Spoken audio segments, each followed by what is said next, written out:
Oh, good. Did you notice people like tapping you for this stuff once you got into contracting the data centers, or are you talking about you do a lot of these because of your Just work as contractor RX, which I think is awesome too, by the way.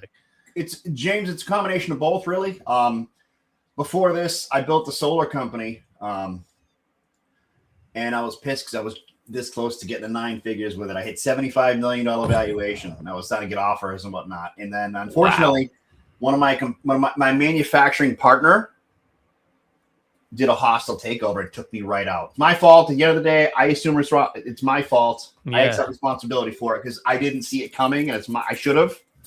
And it's one of the reasons why once that happened, I started doing Contract RX because I realized there was 14 other companies they did this to at a similar No size. way. Yeah, this is Oh my corporate. So when you god. start to build a company that is threatening a big company, there's Yeah. only two plays for them: either buy you out, and Right. they'd already made the offer, and I laugh at the offer, and I said, "You're a couple of zeros short, being probably a little too cocky, you know." Hey, And it's your once they shot, realized man. that, they realized they only need to spend a couple $100,000 to take me out of the knee, so they did just that.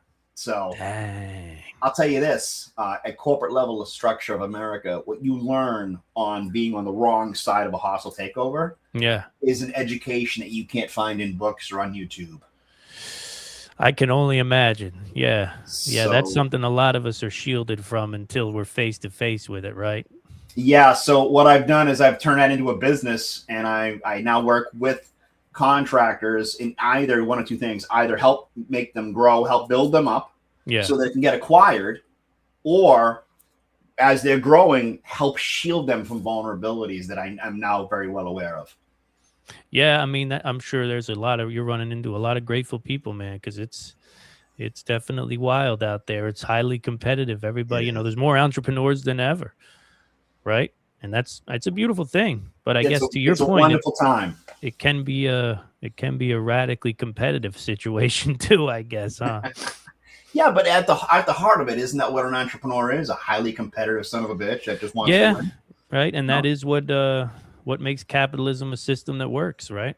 You got to have competition, you got to have price competition in the market, and the best rise to the top, and then the regular people get to take advantage of the best. That's how it works, you know. I feel like there's some kind of, and I can't speak on behalf of women, but as far as men, I feel like, you know, you're a guy, like when you're a guy and you go into a room, you obviously size up the room for protection of your family, whatever it is. Like Oh, of that's course. an Yeah. innate ability is competitiveness. Like you want Yeah. to be the best you can be. And if you're not, what the hell are you doing? Yeah, that's a You really know? good point, right? Yeah, that is a good point. Well, hopefully there's not, yeah, too many out there in the "what the hell are you doing" category. Though it does seem like Well, we hang in the "what the hell are you doing" category a little later in life nowadays than we used to, right? yeah. So how did you wind up going I get and or was this just the nature of how you do business? How did you wind up going, "Hey, who's building these big gigantic data centers and how can I get involved?" So I got a pretty wide national network, as you can imagine. And my partner and I, we had a roofing company in Texas, and through the network, somebody Yeah. reached out, and they're electricians, and they said, "Hey, listen, we're on. We just get in with this company. They're doing data centers all over the country, and there's always, how do I say this? The most amazing part of this is these things are so large. You're building communities. You're building essentially a town or a city. Just the only thing that's missing is the place for people to sleep, Yeah. right? But like the size of these things, the grid demand, all of these things are just at scale. I've been doing this for 32 years, and I've never in my life, never not once, have ever been on a job site where cost wasn't the issue. It was the time, right? So when you're Yeah. told, hey, listen, the cost is irrelevant. We need to get this done by a certain date. And I'm sure everybody's heard of liquidated damages. And if you haven't, real quick, I'll explain for your audience. Go ahead, explain it. Liquidated damages is like if you're going to see if you're going to build a Walmart, okay? Yeah. Walmart will give you have 300 days to build it. And they don't care about the weather. They don't care about like shortage of materials. You Right. sign on, you get paid handsomely. But excuse me, but on 300 in the first day, if you're not done, it's $15,000 a day you have to pay Walmart. because That's liquidated damages. They're Okay. missing out on revenue, right? Yeah. So that's what. So on these jobs, there's no liquidated damages, but there's also no budget. There's get it done now, Yeah. and it's crazy. So this electrical company brought us in and said, "Listen, there's always a couple of contractor voids where, as well engineered as these are, they always forget things." And I'll give you an example. We started out doing gutters. So Just all of on these, the data centers? yeah. So Or you mean yeah. So okay, I got you. so how this works is they're essentially, if you know what a Connex box is, like an overseas container. Yeah. Oh yeah, we bury them. Yeah, right. And what you guys Not do, supposed that's to, a phenomenal actually, model. So what these things are is they're a classed up version of it. They're about the same size. Each one is about 1.2, 1.5 million each. They weigh about 100,000 pounds. They've got crazy software, computer work in there, crazy electronics, and just a TPO commercial vinyl roof. And after all the engineers and all the architects and all of the reviews and all the meetings, somebody forgot that, hey, we need gutters on these things. Or it's going to leak inside. Right. Now, what's crazy about this is they knew they needed them because they spec'd them. They just forgot a gutter contractor. And so we were brought in and said, hey, listen, this one particular site has a few hundred pods in it, and each one needs gutters. Can y'all do it? So put some numbers together. It wasn't too far from our location. We said, yeah, let's try it out. We did one location, which then became, can you guys go to Oklahoma? Can you go? Now we're in many different states, and we don't no longer just do gutters. Now we do roofing, we do gutters, we do other things too. So it became an animal of, once you're into this ecosystem, you're in. As long as you're a contractor that follows the safety, because safety's huge. Of course. So there is no 3-strike rule. If you one strike, you're out. So we go over safety and we take it very serious with our guys, all of our contractors and our own people too. And then obviously communication is huge, right? They have to have the info. So you do those two things right, and as a contractor, you can make some crazy money. But I got to disclose this. I've been doing this for over 30 years, and I know I've seen this pattern before, and you have too, which is, this is temporary. Right, this is like a 2 to 4 to 6 year run, and then it's off. It's done. So you make everything you can in that period. You bank it, you reinvest it, and then you go on to the next thing. So I know it's not forever. So we're just making what we can with what we have right now, and grateful for it. Yeah, that makes sense. I mean, that is how those building jobs tend to be, right? Or how any real trend tends to be. There's high tide and low tide. Mm-hmm. No doubt about it. So these things look like they're coming along pretty swimmingly when you're on the site. Like it looks like they're going up quick. The work is done, and it's a wrap. I mean, it would appear. I mean, I can't speak to Hawaii, but it would seem like they're in all 50 states. Hi, Wolfie. They're in all 50 states. Got my dog here. What kind of dog is Wolfie? Golden Retriever. That's not very golden.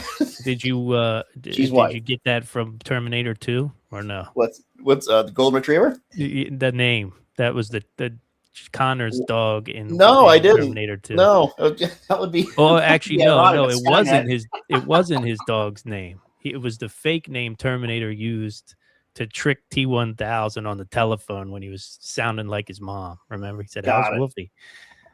Yeah, so why that popped into my head, but I know what I'm working on right now is not exactly huge in the community.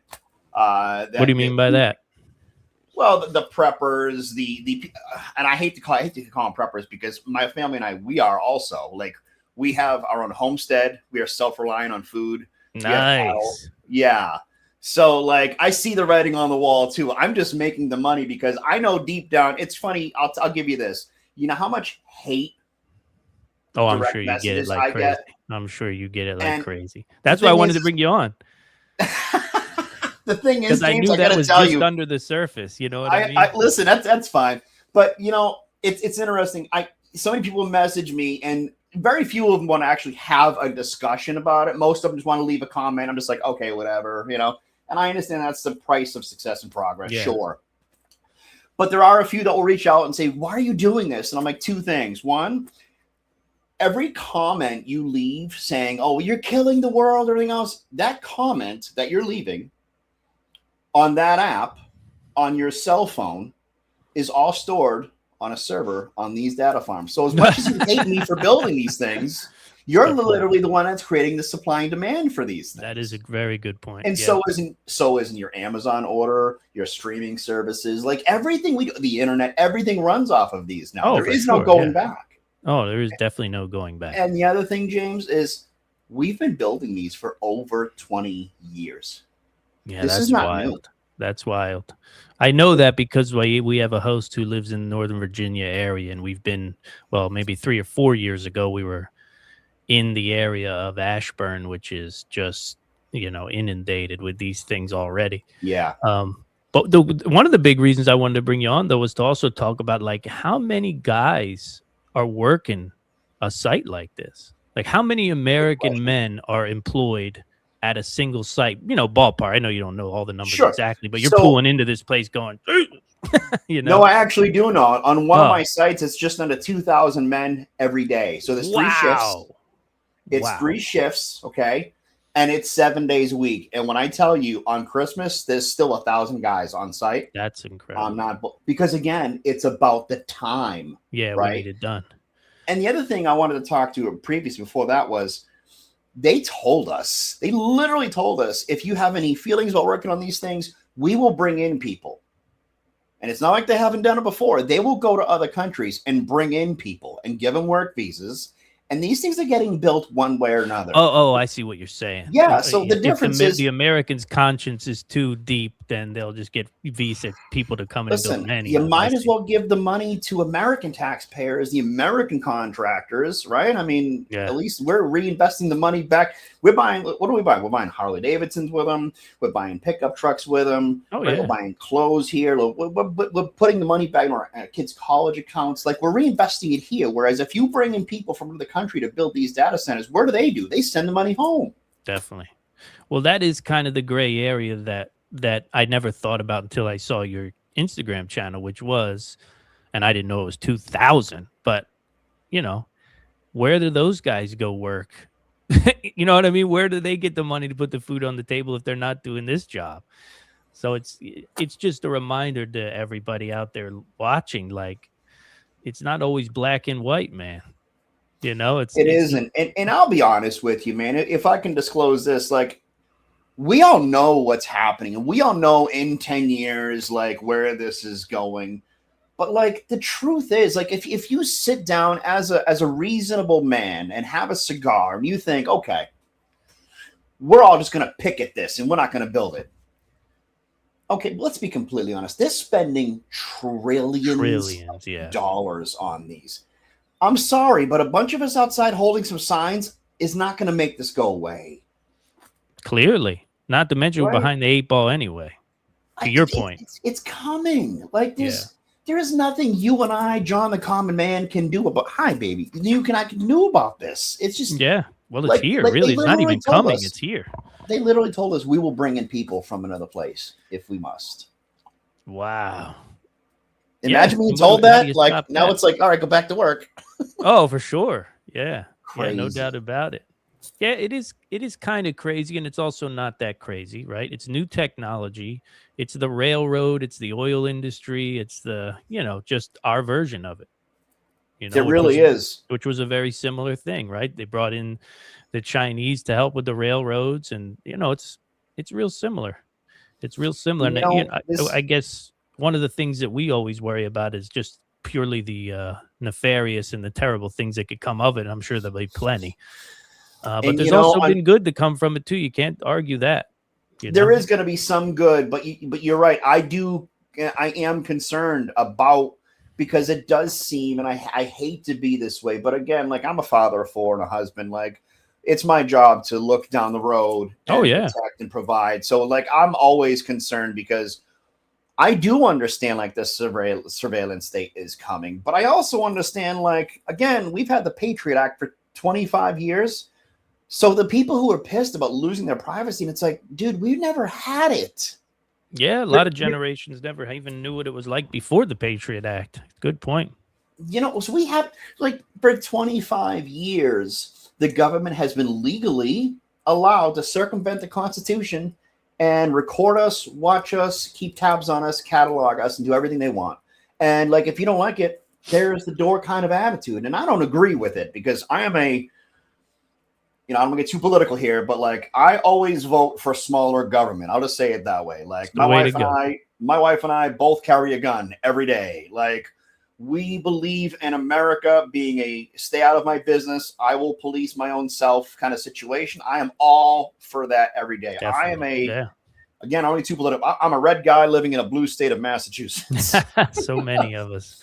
So, red guys in blue states, red and blue.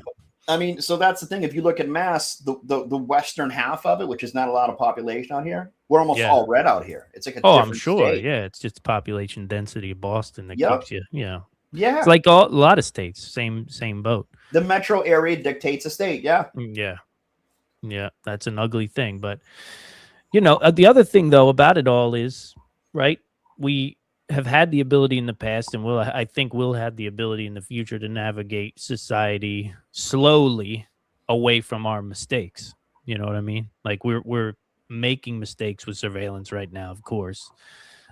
Big time. But, in time, people are going to say it's pretty easy to do with statistics. You look at, burglaries, murders, all these kinds of things. Or is it stopping anything? Is it making things better for the average person? To me, to be quite honest with you, the surveillance in the country seems to be all about making money off the average person for speeding, or, there's so much money to be made off having cameras at every corner for guys who are just daydreaming and drive through a red light or something like that, or speed or go over the speed limit. There's a lot of money being made doing just that, taking pictures of license plates and sending bills out automatically. You know what's ironic as hell, speaking about that, James, is so I was a fireman for 10 years. I retired. And I'll say this. Do you ever notice, like, the news never reports any feel-good stories? It's always fear, do this, oh my God. But whenever one of these cameras that none of us like, none of us want, catches somebody accidentally having a heart attack or something, that's the only time they ever show any good situations. That's a good point. The only good citizen is a camera. That's pretty funny. Yeah, I mean, but I appreciate your perspective on it, man, because and that's probably why so many people are jumping on your Instagram, is because you're adding a wrinkle in it all. You're adding this weird wrinkle of the sort of the boots on the ground, and which, really speaks to, like, the horrendous nature of journalism in America today, that nobody's at these data centers talking to these guys just about, like, hey, I'm Dan and I work my ass off here, make a lot of money, and my situation's gotten way better because I'm building this data center. You know what I mean? And my family's got money. I'm saving money. If you're working 7 days a week, you're making money. It doesn't matter what you're doing, really. So, James, go ahead. Let me tell you, you're so on the ball. I don't know how much research you've done in these things, but traditionally, when I say union contractors, like we'll say union employees, laborers, right? Like a union electrician in Boston, I think makes like a licensed electrician, I'm going to say $85 to $90 an hour, right? Yeah. So the union is usually set at the same parameters, what's called the Davis-Bacon prevailing wage rate. Okay. Which is, if you're doing any public work, any city, like government work, you get paid a minimum wage, which is usually about the same, give or take, as unions. On these data farms, it's so much more. You have 25-year-old electricians making $300,000 a year on 45 hours a week. That's what I'm saying. Like, you tell this guy he shouldn't be doing this, and right. Like, and knowing this guy knows what I know, which is like, hey man, if you don't do this, we're gonna bring in some people from Bangladesh, and we're gonna train them for 6 months, and then we're gonna let them loose, and then we're gonna have supervised people watching them, making sure they're doing it. And yeah, it's gonna take them a little bit longer, but what are they gonna pay them? The labor rate's gonna be way less. Oh yeah, way less. Yeah, they'll offset that. So you have a 24-year-old kid making $300,000 a year or 45 hours a week, and he's doing side work. I mean, when people love to say to us all the time, like, what are you guys going to do when this work ends? Probably Count it fucking all. retire. Count it all. What do you mean? Or just like reinvest or like start a business or like these young guys, they're well capitalized to do. I mean, think of the advantage you have at 24 and 25 working, no college debt, right? Yeah. Which is huge. And Huge. then making, 6-7 grand a week, Mhm. right? On 45 hours, man. Like that's awesome. Get it while you can. Oh, yeah. Those guys can go on to do incredible things for the country. God Yeah. only knows. You know what I mean? And God and only knows what people would do with And that. these are red-blooded American tradesmen and tradeswomen. These are people, again, they want the money to stay in this country. They Yeah. want to reinvest here. They're going to buy real estate and multifamilies and give jobs and create. Like, this is wonderful on a bigger scale. And I understand the community of just like, we're going to head to this. And it's like, that's only because you're not educated. If you take 10 minutes and we can have a conversation about it, you would understand that, again, like we said, this is happening one way or another. And if you don't believe it, it's because you don't want to, but that will make it go away. Yeah, I mean, so what are your thoughts on like you I don't know if you'll know like what the next steps are. But you bring up an interesting point about they're going to happen no matter what. And now it seems we have a few states who are kind of like, I know Hochul in New York was like, we're not doing anymore. Yeah. Like, does that But you'll have notice, any teeth, or is that just a political statement, in you'll your know, opinion? You know? you'll notice there's already how many permitted and built at this point. Like Oh, I see. I we see. are, yeah. So, right. So it's kind of like, and what do politicians do, right? Which is like they secretly have their hand down low, taking the envelopes while out front smiling at everybody. Yeah, And then that's the it's game. like they get the inside, and it's like, all right, guys, they call, they get contacts from Apple and Meta. I'm like, how many more are we building in the next 2 years? You need 20? All right. So I'm going to go out in the press and be like, we're going to limit the next 4 years to 20 units, and that's it because I put a stop to this. That's what I figured. Welcome to the game, man. You Yeah. knew it. You know it. And I think most Americans are onto it now. Yeah. Yeah, that's what I figured, because I imagine like you're going to score a lot of points in the short term. You know what I mean? With constituents, and people are going to go, wow, look at the strength and the bravery here.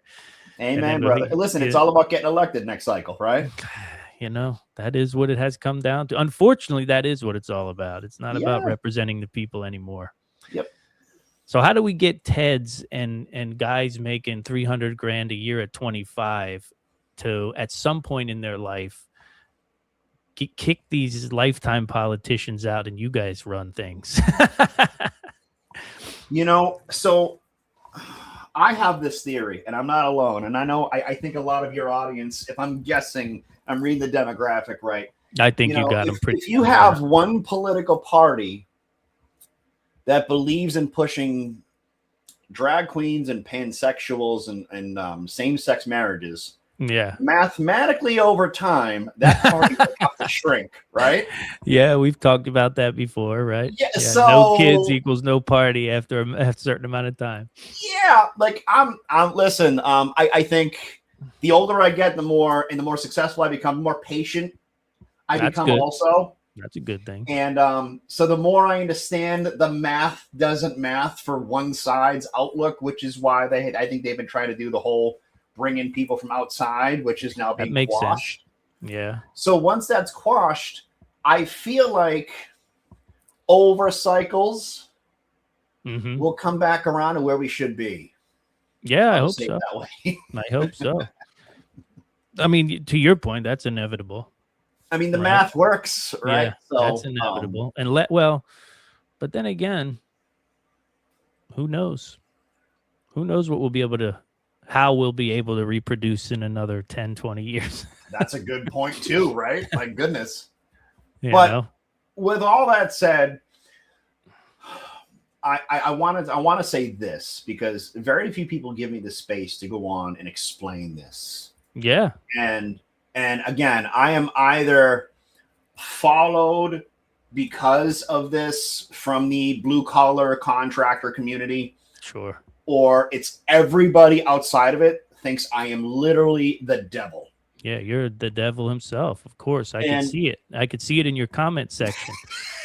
I was like, and whoa. right, and and the thing is too is like, if you look back, the printing press was the devil, electricity was the work of the devil. There you go. Television, reading radio, reading. reading is the devil. Like, oh my god, like, okay, all right, well, listen, you people that are just going to keep doing this habitually every cycle. Right now it's data centers, sure, and in 5 or 10 years it'll be something else, but right now I'm the devil, or I'm the guy helping people find jobs. Because I'll say this: for every 10 comments of "you shouldn't be building these things, you're contributing to the end of the world," I'll get one or two young men that's like, "How can I get involved?" Where Oh, I I, bet. I some of these guys are willing to move anywhere in the country. Like, can you hire me? Do you know of a place that will hire me? Like, I've been Yeah. an electrician for 3 years. Where can I apply? And it's like, I am literally behind the scenes on my DMs trying to hook up as many of these people as possible, Yeah. because I know, again, this is a 2 to 4 year play. So if you can go out and make some crazy money, man, go out and do it. My only recommendation is, say, listen, and I've said this to everybody under 30 that I've done this to. I'm going to ask. Listen, I'm going to give you the name of somebody to call. I'm gonna make you promise me, even though I can't really check up on you in 5 years. I'm gonna make you promise me to do one thing: invest 30% of your pay, because you're going to make way more than you need to. Take Yeah. That's a good point. 30% and put it into something, so that when we are all unemployed in 20 years because of AI, you still have some funds to feed your family, man. That's all I ask. Yeah, that's a good way to look at it. Yeah, that's a good way to set them up too, because that is a lot of money, and I'm sure, at 25 years old, you'll figure out what to do with it. Yeah. Or it'll it'll get sucked out of you, right? Like Yeah, a fool and his money, all right? no doubt about it, man. Yeah. So that's the only stipulation I've given these young men and a few women. And I'll tell you, the feedback on that side has been great. Like, I've already found 15 people have Wow. secured work just from that one post, that one Really Me. So I feel good about that. Well, that's where the rubber meets the road, because I feel like that same sort of voice, which is sort of the cautious and, pessimistic voice, which is important in society, is the same voice that's saying data centers bad is also saying cost of living crazy, can't afford a house, can't afford this, can't afford that. Ted's bringing guys in that are going to be able to afford a house. You know what I Yeah. mean? They'll be able to afford a house, and they'll be, that kind of stuff. So I don't know. The big, I'm glad this panned out the way it did, Ted, because one of the big reasons I wanted to bring you on was to identify and sort of iron out that gray area in all of this. Like, when you think data center, you think AI overlord, end of the world. You don't think 2,000 men making great money, going home at night being like, let's book Disney, let's live. You know what I mean? Let's have a good life here, because dad's got a good job and we can do these Yeah. things. And Yeah. that's America. That's the big picture. It's never as cut and dry as Mark Zuckerberg and the devil shaking hands. Well said. Yeah. You know what I mean? Yeah. So what exactly is the Instagram? So if people want to go watch the circus, or even maybe come work for you or work with you, or whatever this, however they build a relationship with Ted, Yeah. what is the The Instagram Instagram is exactly? it's the Contractor RX, all one. Yeah, and also for those out there who, we have a lot of trades guys in the audience. Yeah. Um, your business itself, Contractor RX, I may have, I'd like you to clarify, because I may have represented it wrong on the lead up to this show. You help contractors do better at large, right? Like, almost like coaching. Yes, sir. So Okay. one of the foundations of it is, a lot of guys will be in construction for 25, 30 years. Yeah. They'll get, like, 2 or 3 trucks, 4 or 5 guys, but their whole business runs through their cell phone, and it runs through them. And then these guys, they've done okay. They've done pretty great. Now they've got, like, maybe like a lake house or something, but they don't really have a big retirement. Sure. And because they've also been like, I'm just going to sell my business when I'm done, only to find out when you're 58 years old, a private equity firm or a company, or even a competitor, there's nothing really to buy, because they didn't build a brand. There's no systems in place. Because they don't get the cell phone and all your contacts and Exactly. know-how. Right, because all of your customers over the last 30 years hired you, not Right. your company. Yeah. So what I do is, and this is how it kind of started, one of the things was, a guy called me and gave me, I mean, almost in tears. He goes, I just got off the phone with a private equity firm. about a month ago, and I realized I can't retire. He said, my house is paid. He said, I'm getting Social Security. He said, but I'm going to live like a bum the rest of my life. He said, is there a way I can take my business? I own everything I have. I'm liquid, but I do. And he only did about 500 grand of revenue, which for a contractor is not great, but right. okay. He said, is there anything I can do to retire? And I said, and I put together a plan. We built a brand for his business. We did a couple of niche things in his market. We branched out into that. Like, he was able to supply the demand for the market in a metro area that no one else really was touching. Long story short, in about 28 months, we sold his company for just under $3 million. He walked away with fees and taxes and everything. He walked away with like 1.7. So he was thinking, I'm on my terrible Social Security check for the rest of my life. Yep. And then all of a sudden had a nest egg for 1.7, which he could, invest. Yep. In just under 3 years. Just fine. Yeah. Wow. So, yeah. Well done, Contractor RX. That's sweet, man. So that's one of the benefits that I get to do with my job. It makes me feel amazing. And like the truth is, James, is when you help a man do that, that man loves you for the rest of his life. Like if I'm in town and I need a place to stay, so I could call, he'll invite me to his house and his wife will cook for me. Like he's like, you bought this steak anyway, so thank you. So that's what we do. We help contractors grow and kind of make themselves a little bit different from their competitors, build out their brand value, because the simplest way I can relate it to anybody, whether you're in construction or not, which is if you go to, say, like a Dick's Sporting Goods or a Target, and you see a black T-shirt and it's for on sale for $8, and then right next to that there's one that has a little swoosh on it. No, yeah. Just a swoosh, and it's $60. And then you read the tag, and they're made in the same facility. Oh yeah, right, exactly. That's the power of a brand. Yeah, no, branding is everything, man. So, definitely is. There's no doubt about that. Yeah. But, that's pretty much it. So. Well, I appreciate you, Ted. I know you were on a call before this call, so I'm not going to drag the conversation. You were phenomenal. You hit the button right that I wanted to hit, and I appreciate that, man. So thanks so much for coming on, and good luck out there in the social media world. Keep your guard up. Yes, sir. I know it's ugly Thank you, sometimes. James. Thanks for having me on today. I appreciate you, man. Talk to you care, soon, brother. PBN family.